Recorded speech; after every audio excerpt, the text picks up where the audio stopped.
요즘 우리가 코로나로 인하여서 사람들이 비대면 생활을 하고 있습니다. 사람을 만나는 것을 자제하게 되었고, 또한 우리들의 생활 반경이 굉장히 많이 좁아진 것이 사실입니다. 그러다 보니까 우리가 세상과 소통할 수 있는 것은 미디어가 더 큰 비중을 차지하게 되었습니다. 우리에게 미디어가 만약에 없었다고 한다면 이 코로나 시대를 우리가 어떻게 극복해 나갈 수 있었을까? 물론 책을 통해서 여러 가지 개인적인 취미 활동을 통해서 극복해 나갈 수도 있었을 것입니다. 그런데 이 코로나 시대를 지내면서 우리에게 기존에도 있었지만 요 최근에 더 발달된 문화가 무엇이냐, 바로 화상 문화입니다. 화상으로 회의가 진행이 되고, 화상으로 수업이 진행이 되고, 화상으로 온라인으로 예배까지 진행되고 있는 시대를 살고 있습니다. 그런데 이렇게 진행되어지는 모든 시간들 속에서도 사람들이 여전히 기대하고 소망하는 게 있습니다. 여전히 바라는 것이 있습니다. 그것이 무엇이냐면, 누군가가 이 상황이 종식될 수 있도록 우리를 돕기를 바란다라는 겁니다. 저는 간절히 바라옵기는 예수 그리스도를 믿는 우리들이 이 시대를 위하여서 기도할 수 있는 중보자가 되기를 바랍니다. 우리가 예수 그리스도를 믿는 자들로서 정말 이 세상을 어떻게 섬길 것인가, 어떻게 도울 것인가 고민함으로 이 어려움을 극복해 나갔으면 좋겠습니다. 그러기 위해서는 우리가 먼저 중보자가 되어져야 되는데, 오늘 본문 말씀을 통하여서 우리는 사도 바울의 이 기도의 내용을 함께 살펴보면서 우리가 어떻게 중보를 하고 어떻게 기도해야 되는지 함께 살펴보고자 합니다. 사도 바울은 오늘 말씀에서 주님 앞에 기도를 하는 내용을 기록하고 있습니다. 근데 이 기도의 내용은 교회를 위한 간구의 기도입니다. 다시 말하면 사도 바울이 개인의 기도, 개인이 이루고자 하는 것을 위해서 기도하면서 기도는 이렇게 하는 거야 라고 기록한 것이 아니라 교회를 위하여서 기도를 한 내용들을 오늘 말씀은 기록하고 있는 것입니다. 그러면 사도 바울은 무엇을 기도하는가? 먼저 첫 번째, 교회에 꼭 필요한 것들을 위해서 간구합니다. 그 첫 번째로 성령으로 말미암아 성도들의 속사람을 능력으로 강건하게 하시기를 간구합니다. 우리가 무엇인가를 하려고 할 때 가장 중요한 것이 무엇일까요? 뭔가를 막 하려고 합니다. 그럼 우리에게 가장 필요한 게 뭘까요? 뭐라고 생각하십니까? 어떤 사람은 재정, 어떤 사람은 생활 기반이라고 이야기할 수 있습니다. 그런데 아무리 돈이 많아도, 아무리 모든 기반이 있어도 건강하지 않으면 아마 그걸 못할 겁니다. 그래서 저는 무엇인가 하려 할 때 가장 1순위는 건강이라고 생각합니다. 몸이 건강해야 공부를 할 수 있고, 몸이 건강해야 일을 할 수도 있습니다. 또한 몸이 건강해야 운동이나 취미 활동을 할 수 있을 것입니다. 앞에서 이야기한 것처럼 아무리 재력이 되고, 아무리 뛰어난 장비를 갖고 있어도, 아무리 뛰어난 머리를 갖고 있어도 건강하지 않으면 못하는 거예요. 머리가 뛰어난데 건강하지 못해서 10분 이상 공부를 못한다. 그러면 이 사람이 공부를 할 수 있을까요?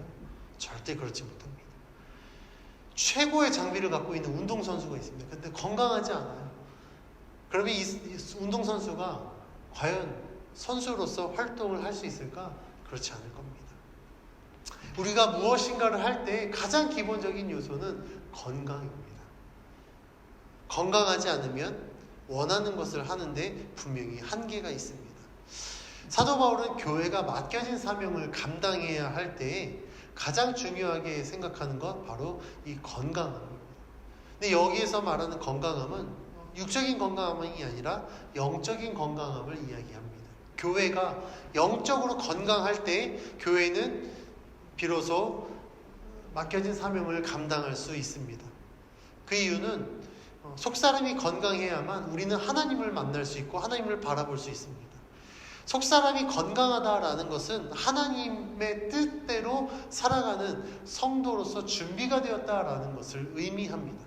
그래서 교회는 이 속사람이 건강한 성도들이 모여진 교회가 되어졌을 때 하나님을 바라볼 수 있고 하나님과 함께 할 수 있으며 그 가운데서 하나님의 뜻을 이룰 수 있습니다. 사도 바울은 로마서 7장 22절에서 내 속사람으로는 하나님의 법을 즐거워한다라고 말하고 있습니다.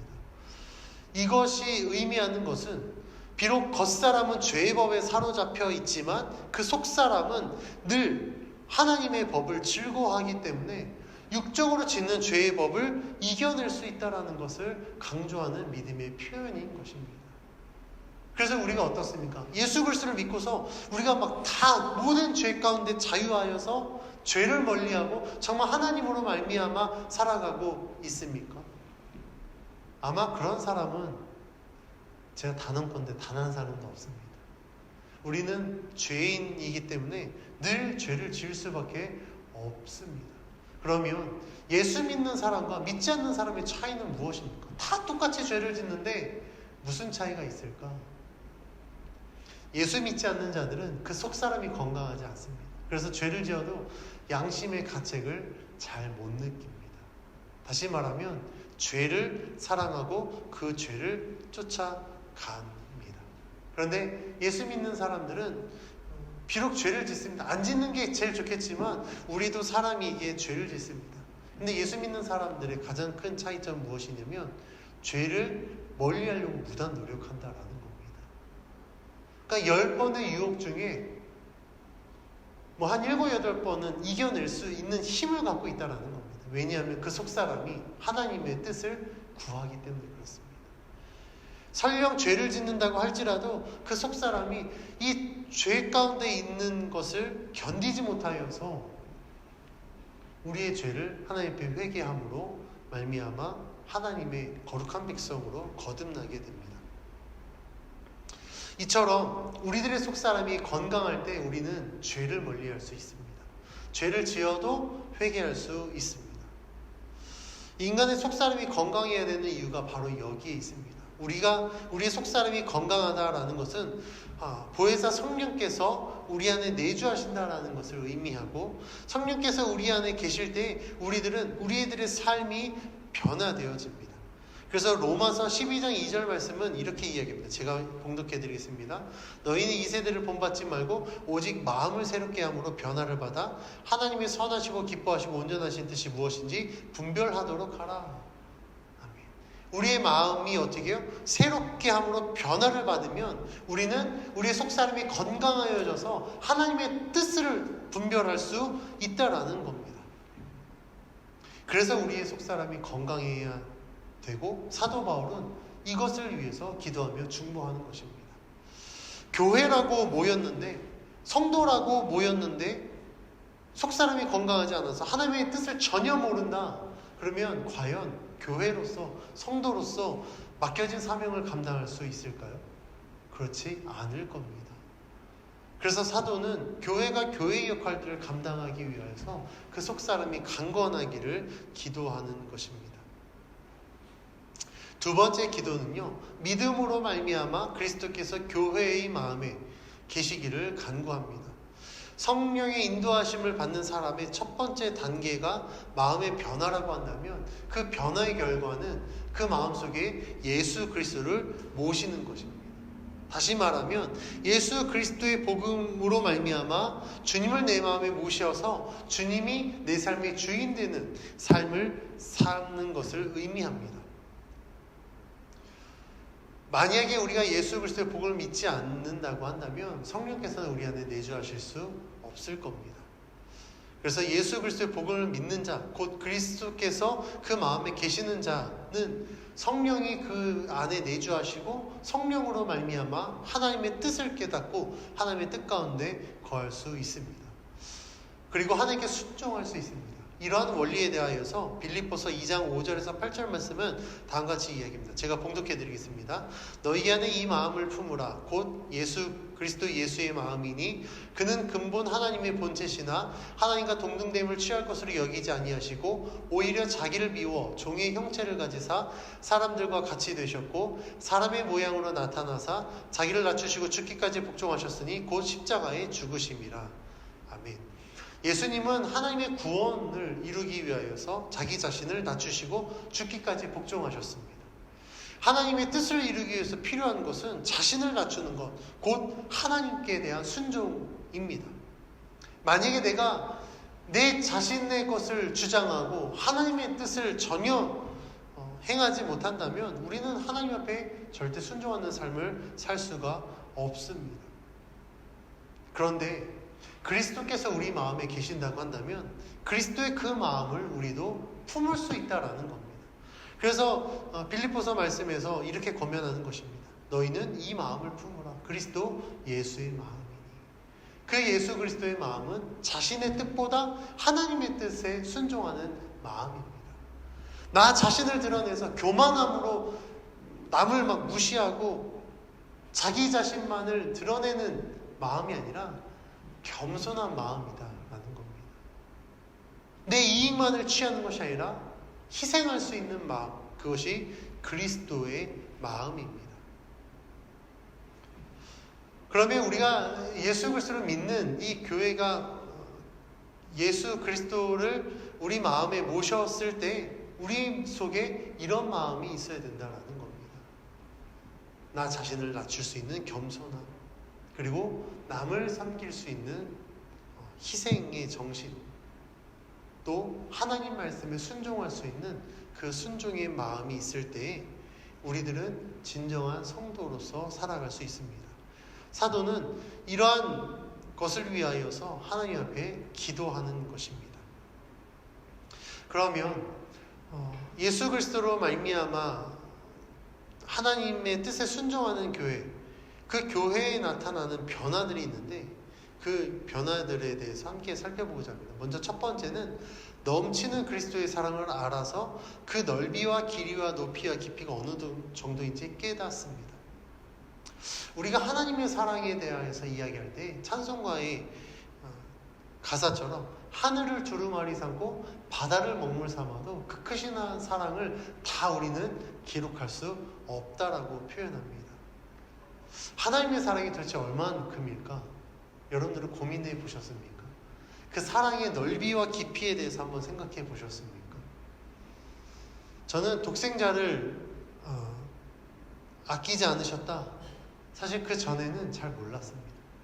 그런데 결혼하고 나서 아이를 낳아 보니까 이 아들을 포기하는 게 얼마나 큰 것인지 저는 아이들을 보면서 새삼 느끼게 됩니다. 특히 저희 아들은 4대 독자거든요. 근데 이 아이가 없으면 요즘에는 대를 가문을 잇는 게 크게 의미가 없다라고 이야기하겠지만 이 아이가 없으면 이제 우리 가문의 대는 끊기는 게 됩니다. 단순히 가문을 이어가는 자로서가 아니라 정말 너무나도 사랑스럽고 너무나도 예쁜 이 아들을 포기하는 게 절대 쉽지 않다라는 겁니다. 그런데 하나님은요, 그 독생자를 우리를 위해서 포기하셨다라는 거예요. 그럼 이 하나님의 사랑의 이 깊이와 넓이가 얼마나 될까? 저는 찬송가의 가사의 고백처럼 정말 하늘을 두루마리 삼고 바다를 먹물 삼아도 하나님의 사랑은 다 기록할 수 없을 것입니다.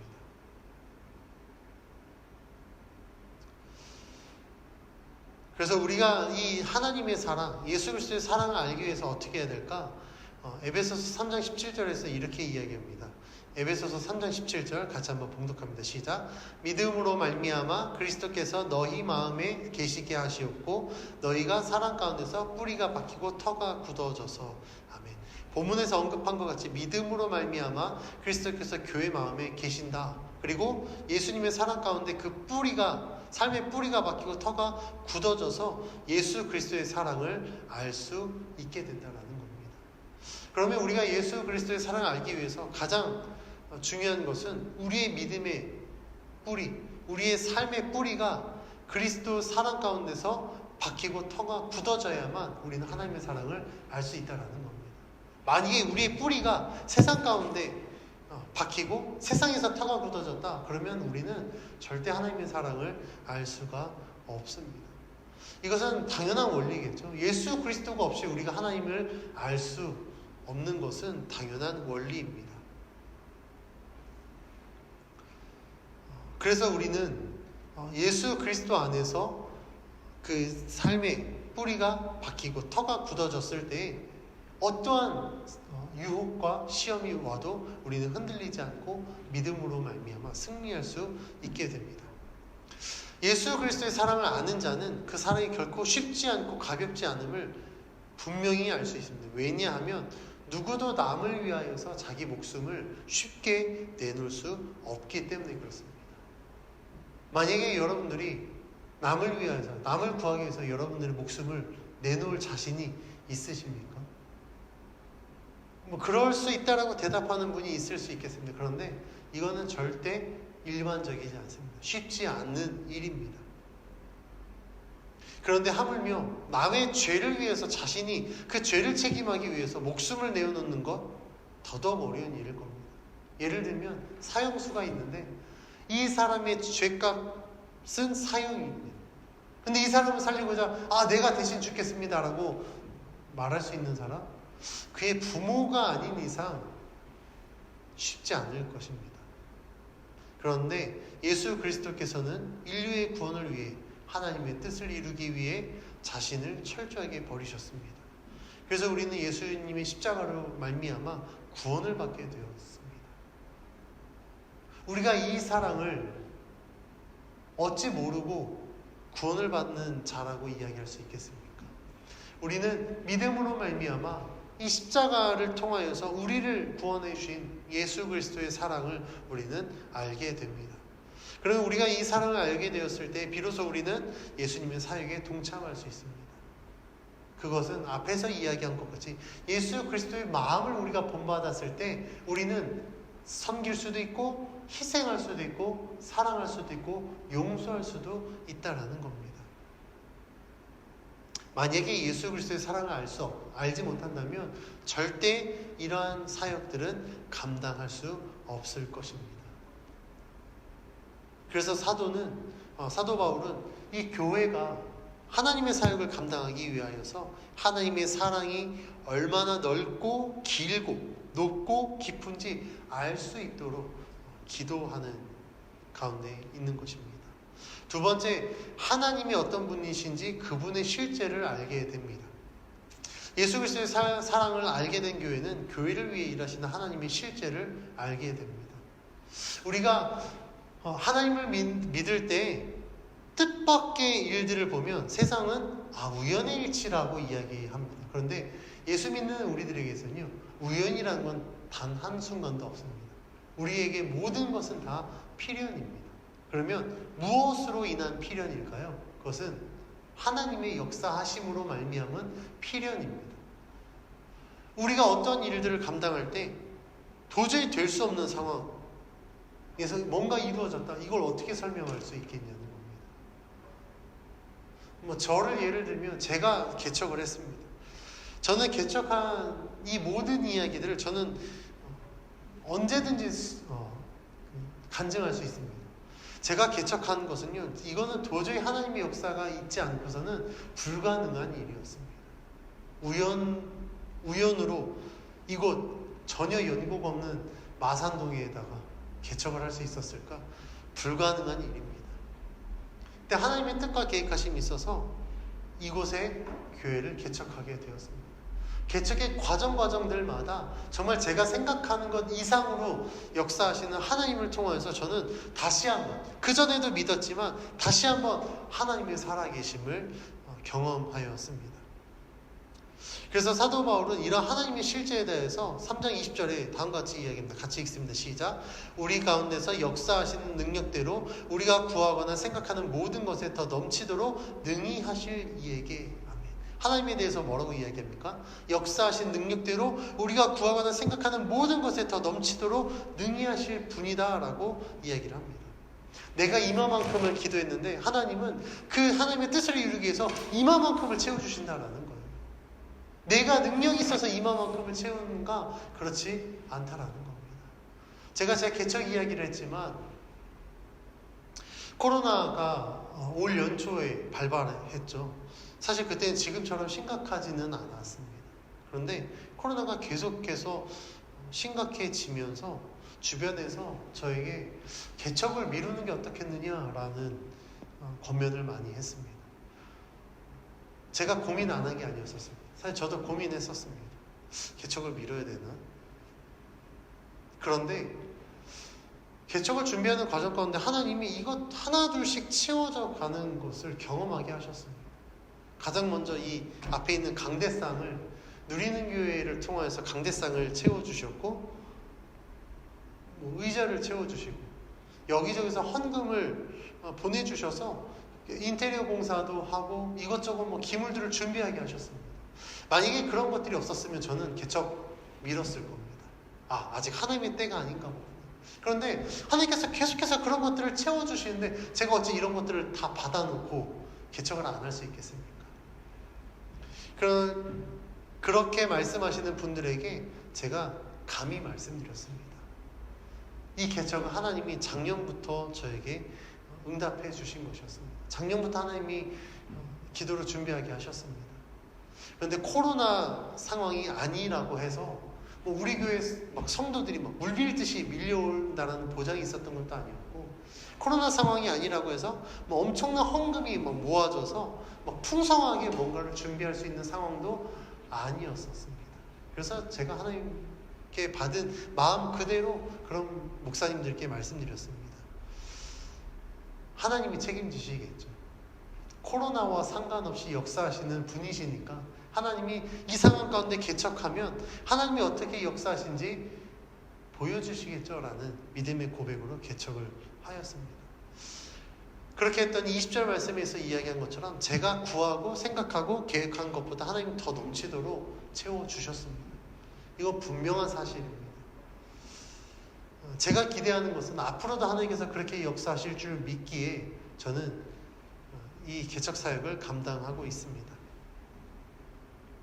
이 더 넘치도록 능히 하실 하나님에 대하여서 우리는 두 가지 사실을 알 수 있는데, 첫 번째는 하나님은 우리가 구하거나 생각하는 모든 것을 알고 계신다라는 것. 두 번째는 그 이루시는 하나님의 뜻 가운데 하나님의 역사하심을 보여주신다라는 겁니다. 성도의 기도와 응답하시는 하나님에 대해서 마태복음 6장 31절에서 33절에 이렇게 이야기합니다. 제가 봉독해 드리겠습니다. 그러므로 염려하여 이르기를 무엇을 먹을까 무엇을 마실까 무엇을 입을까 염려하지 말라. 이는 다 이방인들이 구하는 것이라. 너희 하늘 아버지께서 이 모든 것이 너희에게 있어야 할 줄을 아시느니라.